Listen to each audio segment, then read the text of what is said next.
नमस्कार, बुलेटिन में आप सबका स्वागत है। मैं हूं आप सबके साथ अनूप। सबसे पहले बात दरभंगा में हुए भीषण लूटकांड की। दरभंगा में सरेआम करोड़ों रुपए की लूट से सनसनी फैल गई तो झोलों और बोरियों में भरे नोट और जेवर लेकर दुस्साहसी लुटेरे भरी भीड़ में भागते रहे।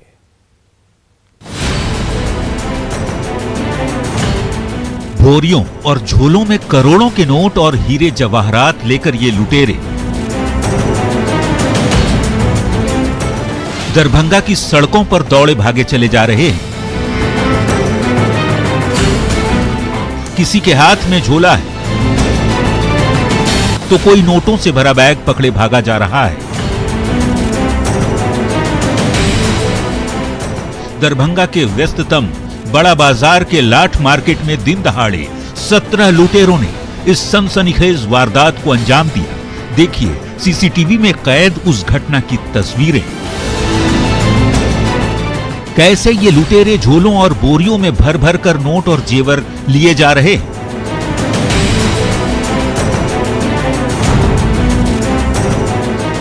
रास्ते में किसी ने रोकने की कोशिश की तो अपराधियों ने हथियार से हवाई फायरिंग कर दहशत फैला दी। मीटर पर ज्वेलरी के होलसेलर है और उनके रिटेल शॉप डब्लू सेट करके दुकान भी है। 10:15 साढ़े 10 बजे की घटना है।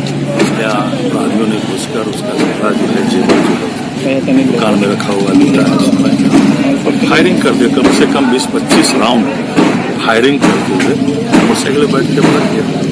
ये 10:30 बजे की घटना बात तो है। प्रशासन से अपराधियों को भय अब कम रहा है। प्रशासन को जरूर ऐसी कार्रवाई करनी चाहिए जो अपराधियों में भय व्याप्त हो।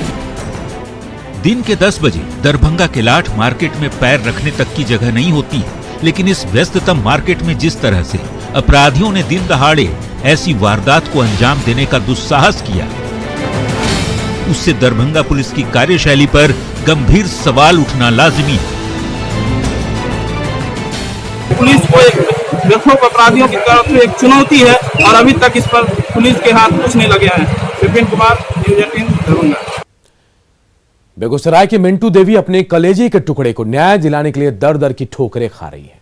हत्यारे खुलेआम घूम रहे हैं तो पुलिस यह मांग है कि हमरा इंसाफ चाहिए। हमारे बेटी के हत्या कर दिल के इंसाफ चाहिए। इंसाफ होइए, हमरा मिलिए नहीं रहे इंसाफ। लाडली का घर बसाना हर माँ बाप का सपना होता है, लेकिन जब इस सपने को कोई इस तरह से दुस्वप्न बना दे तो उस माँ पर क्या बीतती होगी, कोई मिंटू देवी से पूछे। संतोष कुमार, न्यूज़ 18 बेगूसराय। भागलपुर का नन्हा फरिश्ता धरती पर आते ही कुदरत के सामने परीक्षा दे रहा है। इस नन्ही जान के साथ दिल ने ऐसा दगा किया कि एक एक सांस भारी पड़ रही है।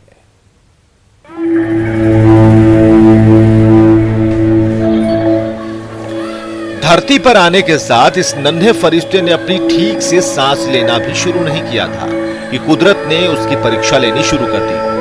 भागलपुर के JLNMCH में नाथनगर के इंद्र कुमार की पत्नी ने 2 दिन पहले इस बच्चे को जन्म दिया था, तो उसका दिल दाएं के बजाय बाईं ओर धड़क रहा था। तो नन्हे से दिल में 2 सुराख भी मिले। ऊपर वाले ने जब क्रूर मजाक किया तो धरती के भगवान इस मासूम को जीवन दान देने के लिए आ गया। अब ये नवजात NICU में डॉक्टरों की निगरानी में है। जांच में उसका जो दिल है वो बाएं साइड में नहीं, दाएं साइड में प्रॉब्लम है। हार्ट में 2 और छेद है इसको, PDA और ASD। उसके लिए इलाज के लिए हाँ, वो बच्चा भर्ती है अभी यहाँ। ऊपर वाले ने इस कदर मजाक किया कि माँ बाप की गोद में खिलखिलाने के बजाय मेडिकल उपकरणों से घिरा हुआ ये मासूम आज एक एक सांस के लिए कुदरत से जंग लड़ रहा है। आशीष, न्यूज़ 18 भागलपुर। बक्सर सदर अस्पताल में मरीजों के परिजनों का बुरा हाल है। अंदर बच्चों का इलाज चलता है तो बाहर ठंड से ठिठुरते परिजन बस इंतजार करते रहते हैं।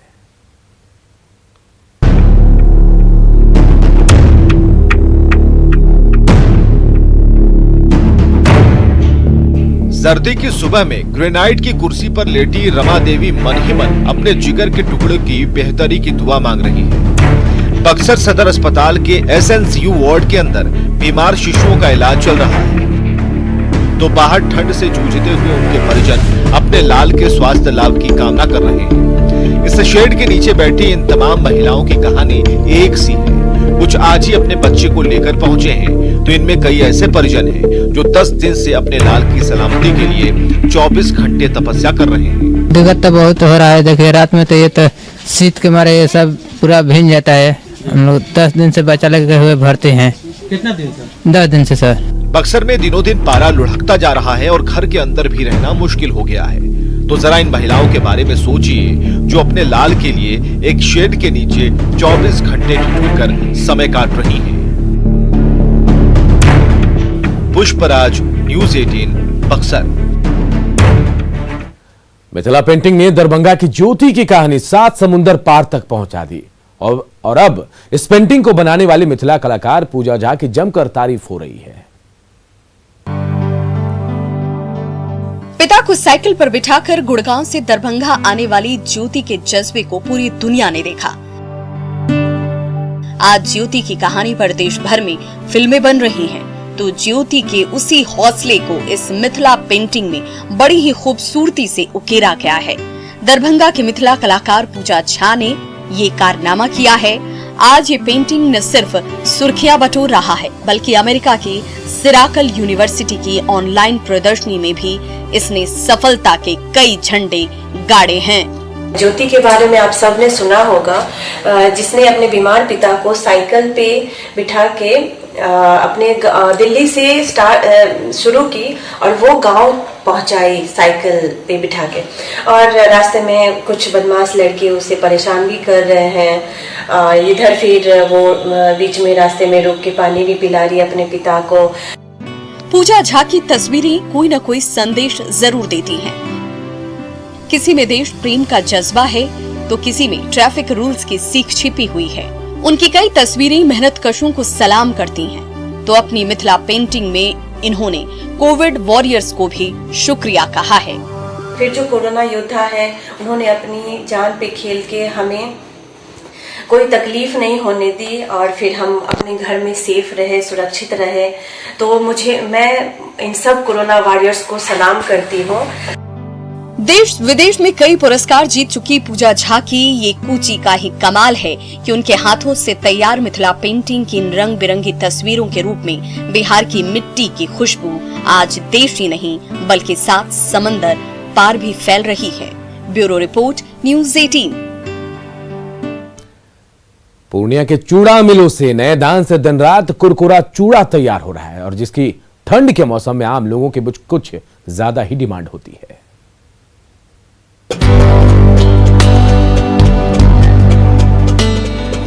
चूड़ा के साथ दही मिल जाए तो उसका स्वाद मन को तृप्त कर देता है। उत्तर बिहार में तो दही और चूड़ा साल भर बड़े ही चाव से खाया जाता है, लेकिन दक्षिण बिहार में कई जिलों में खास तौर पर जाड़े के 3 महीनों में चूड़ा खाने वालों की तादाद बढ़ जाती है। यही वजह है कि पूर्णिया के चूड़ा मिलों में इन दिनों नए धान से अगहनी चूड़ा तैयार करने की होड़ मची हुई है। 4 रुपया किलो धान लेते हैं। धान का चूड़ा कुटते हैं जी। कितना चल रहा है कुटाई? वही कुटाई चलता है, दिन में कमालते हैं 700, 800, 500, 600 रुपए। सीमांचल के खेतों में इस बार धान की बम्पर पैदावार हुई है, तो सर्दी के इस मौसम में इस नए धान से तैयार स्वादिष्ट चूड़े का स्वाद लेने के लिए सीमांचल वासी बेताब नजर आ रहे हैं।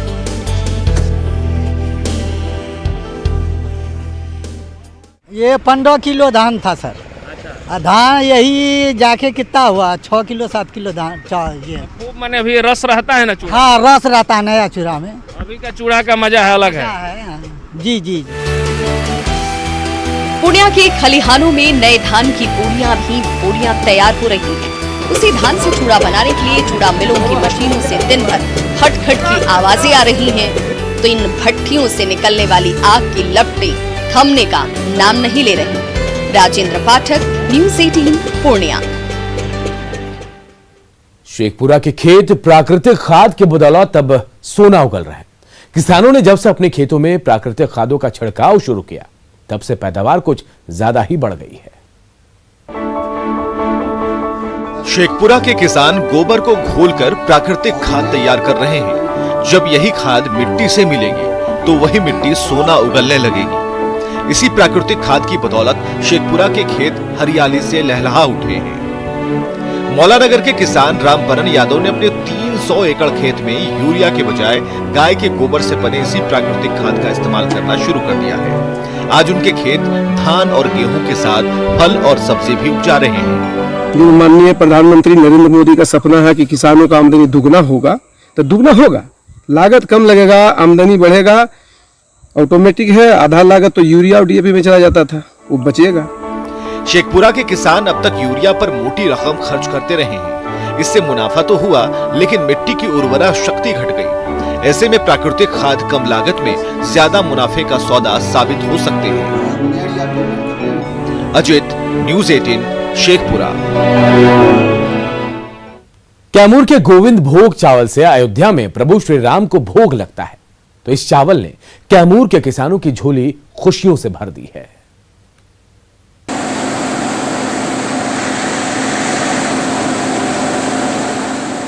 कैमूर के चावल मिल में गोविंद भोग चावल को तराशा जा रहा है। प्रभु श्री राम को भोग लगाने के लिए गोविंद भोग चावल से भरी ये बोरियां जब अयोध्या भेजी जाएंगी तो यहां के किसान घी के दिए जलाएंगे। कैमूर के मोकरी से हर साल कई क्विंटल चावल खास तौर पर अयोध्या भेजा जाता है, इसलिए यहां के किसान बड़े ही भक्ति भाव के साथ इस चावल की खेती करते हैं।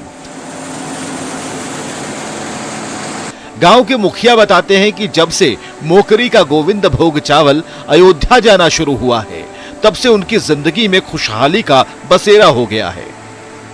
बड़ा गांव है, 8 गांव का चावल यहाँ आता है और मात्र 80 एकड़ 90 एकड़ जमीन है जिसमें पैदा होता है। लेकिन अब तो हम लोग तो जानते हैं किनके यहाँ खेत जमीन है, उनके यहाँ से मंगाए। तो गोविंद भोग चावल न सिर्फ कैमूर की पहचान बन गई, बल्कि इस चावल ने कैमूर के किसानों की झोली में खुशियों की सौगात भर दी। प्रमोद, न्यूज़ 18, कैमूर। बेगूसराय का सामो दियारा विकास की मुख्य धारा से जुड़ने जा रहा है। बेगूसराय से सामो दियारा के बीच गंगा पर पुल बनाने की मंजूरी मिल गई है। गंगा की गोद में बसा सामहो दियारा भी अब विकास की उड़ान भर सकेगा। सामहो दियारा के बाशिंदे भी नाव से नहीं गाड़ी से फर्राटा भरते हुए बेगूसराय और पटना आ जा सकेंगे। दरअसल सामहो दियारा से मटिहानी के बीच गंगा नदी पर 22 किलोमीटर लंबे पुल का सपना जल्द साकार होने जा रहा है। आजादी के बाद से उठ रही इस मांग पर अब जाकर बिहार सरकार ने मुहर लगाई है। इससे सामहा दियारा में खुशी का ठिकाना नहीं है। दक्षिण बिहार और उत्तर बिहार दूरी करीब 10 किलोमीटर की रह जाएगी।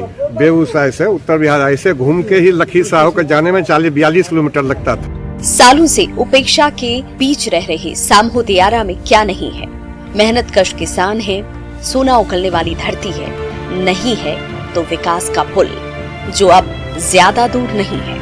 राज्यसभा में उन्होंने उठाया था कि मटर की खेती भी बड़े पैमाने पर होती है और ट्रांसपोर्टिंग की सुविधा मिलेगा किसानों को, इसलिए पुल तो बनेगा ही, पुल तो बनना ही चाहिए। हम इसका पूरा समर्थन करते हैं। अब तक गंगा नदी में हिचकोले खाती हुई यही नाव आपको सामहो दियारा तक पहुंचाती थी, लेकिन वो दिन अब दूर नहीं जब विकास के इसी पुल के रास्ते आपकी गाड़ी फर्राटा भरते हुए सामहो दियारा का रुख कर पाएगी। संतोष कुमार, न्यूज़ 18, बेगूसराय। रांची में ट्रैफिक रूल्स की अनदेखी की वजह से सड़क हादसों की बाढ़ सी आ गई है, तो ट्रैफिक पुलिस ने नियमों का पालन करवाने के लिए अब डंडा उठा लिया है।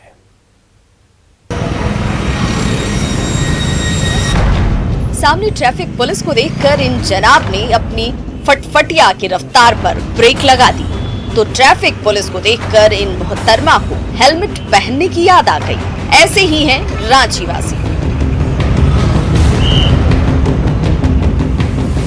जल्दी से जल्दी मंजिल तक पहुंचने की होड़ में न तो इन्हें ट्रैफिक रूल्स की परवाह है और न खुद की जान की।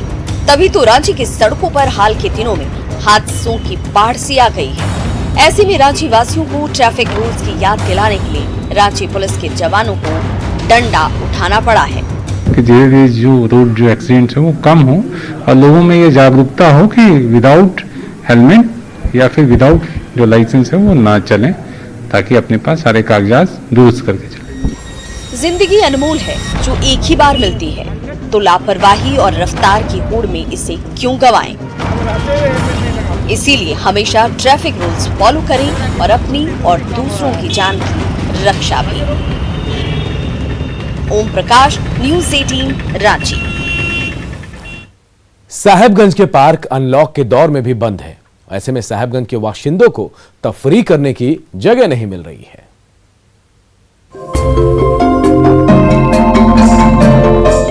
छुट्टियों के दिनों में साहेबगंज के बाशिंदे अपनों के साथ सुकून के 2 पल गुजारने के लिए रोजाना गंगा विहार पार्क का रुख कर रहे हैं। किसी के साथ छोटे छोटे बच्चे हैं तो कोई अपने दोस्तों के साथ पहुंचा हुआ है, लेकिन पार्क के गेट पर लगा ताला देखकर उन्हें उल्टे पांव बैरंग लौटना पड़ रहा है। हम पार्क घूमने आए थे, लेकिन पार्क बंद है, इसलिए हम लौट के जा रहे हैं। मैं पार्क आया था, लेकिन पार्क तो बंद है, मैं कहीं और जाऊंगा। तो इस पार्क में क्या करना था आपको? मुझे झूलना था, ये भी खाना था। कोरोना के नाम पर इस पार्क के गेट पर पिछले कई महीनों से यूं ही ताला लटका हुआ है। हालांकि अनलॉक के इस दौर में सरकार की ओर से रियायतें मिलनी शुरू हो गई हैं, इसके बावजूद साहिबगंज के गंगा विहार पार्क का गेट खुलने का नाम नहीं ले रहा। निशांत, न्यूज़ 18 साहिबगंज। सासाराम की कोल जनजाति आज भी बदहाली के दौर से गुजर रही है। कोल बस्ती में न पीने का पानी है और न ही बेहतर सड़क। सासाराम से इस टूटी फूटी सड़क से जब आपके कदम बढ़ते चले जाएंगे तो सामने कोल बस्ती में बदहाली और बदनसीबी आपका इंतजार करती मिलेगी। कैमूर पहाड़ की तलहटी में बसी इस कोल बस्ती में 80 से ज्यादा परिवार रहते हैं, लेकिन यहाँ न पीने का पानी है, न बिजली है, और जिस दिन दिहाड़ी मिलती है उसी दिन चूल्हा जलता है, वरना भूखे पेट सोने के सिवा कोई दूसरा चारा नहीं। गांव में कोई स्कूल नहीं है और काफी दौड़ भाग कर इस बस्ती में सिर्फ 2 युवक मैट्रिक पास कर पाए, लेकिन उन्हें भी रोजगार नहीं मिला। पहला काम का बहुत परेशानी है, काम की किल्लत बहुत। हम लोग पहाड़ के थ्रू मैंने काम करते हैं, तो आज के दौर में हम लोग को कहीं काम नहीं मिलता। जनजातियों के कल्याण के नाम पर कहने को तो करोड़ों रुपए बहाए जाते हैं, लेकिन उसकी हकीकत क्या है ये आपको सासाराम की कोल बस्ती में साफ साफ नजर आ जाएगी। अजित कुमार, न्यूज़ 18 सासाराम।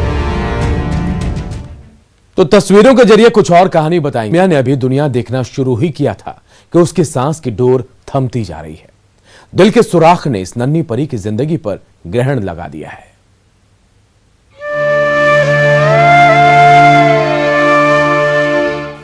मासूम सौम्या कभी दादी बेबी देवी को एकटक निहार रही है तो कभी ऊपर वाले से सवाल कर रही है, आखिर उसका क्या कसूर है। उसके नन्हे से दिल में एक नहीं 3 छेद हैं कि जिंदगी के एक एक पल भारी लगने लगे हैं। 6 महीने पहले जब वो मां की गोद में आई थी तो पूरा परिवार खुशी से झूम उठा था, लेकिन धरती के भगवान ने जब बताया कि इस मासूम सी जान के दिल में 3 छेद हैं, तो अगले ही पल सबकी आंखों के सामने अंधेरा छा गया।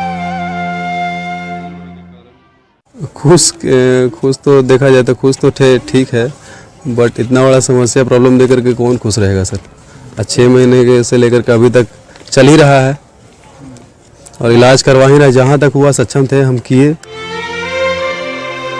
नन्ही परी सौम्या भी अपने पंखों से भरपूर उड़ान भरना चाहती है, खुशी से खिलखिलाना चाहती है, माँ बाप की आंखों का तारा बनना चाहती है, लेकिन दिल ने ऐसा दगा दिया है कि जिंदगी की डोर छूटती जा रही है।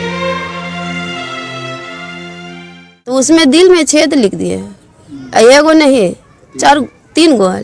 3 गो के लिए पैसा है आपके पास? इलाज के लिए पैसा कहाँ से रहेगा सर, गरीब आदमी है। परिजनों के पास न तो लाखों रुपए हैं और न अब तक उसका इलाज शुरू हो पाया है, जबकि सौम्या के लिए जिंदगी का एक एक पल भारी पड़ता जा रहा है। एल लिली, न्यूज़ 18 गया। और इस बुलेटिन में इतना ही, लेकिन खबरें लगातार जारी है। देखते रहिए न्यूज़ 18 बिहार झारखंड।